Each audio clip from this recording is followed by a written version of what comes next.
If God knew that giving us free will, we will sin against Him and be separated from Him throughout eternity, why still create us in the first place? Why would God create us knowing that we will use our free will to go against Him?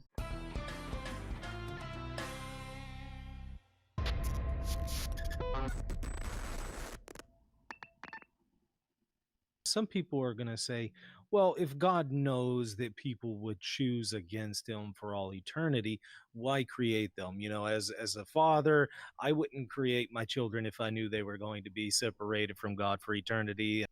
Why is it that God, the Father of mercies, chooses to do this Yeah. very thing? Yeah.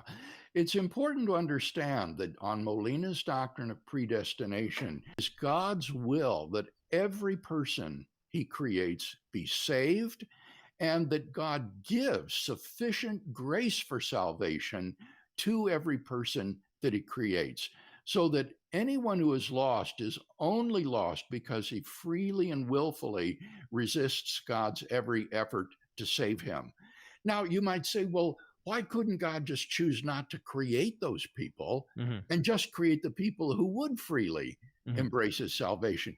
What that fails to understand is that when you're dealing with possible worlds, you can't sort of just pluck people out of them and think that what's left over is the same world. Once you start plucking people out, you've got a different possible world. And in that world, the person who would have freely come to know Christ might not.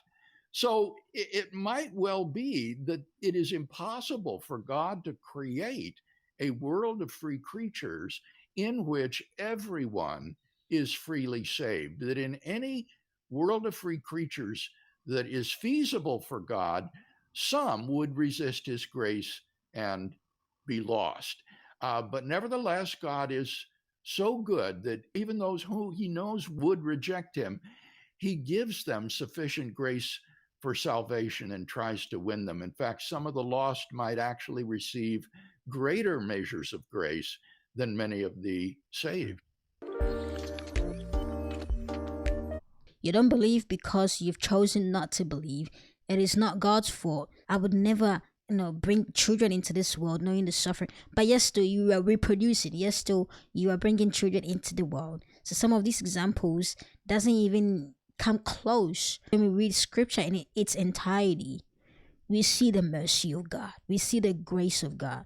We see what God has done to reconcile us back to himself, and that is through Jesus Christ, the cross. He has given us the message of reconciliation. So as believers, being the first people that have been saved, what we do is we go ahead and we preach the good news, the gospel of Jesus Christ, to people, that through Jesus Christ they might be reconciled back to God. And this is what Paul pleads with the Corinthians: be ye reconciled back to God. We plead with you, because knowing the terror of God, we persuade men that we will all stand at the judgment seat of Christ, each of us receiving for ourselves what we did in our body, whether good or evil.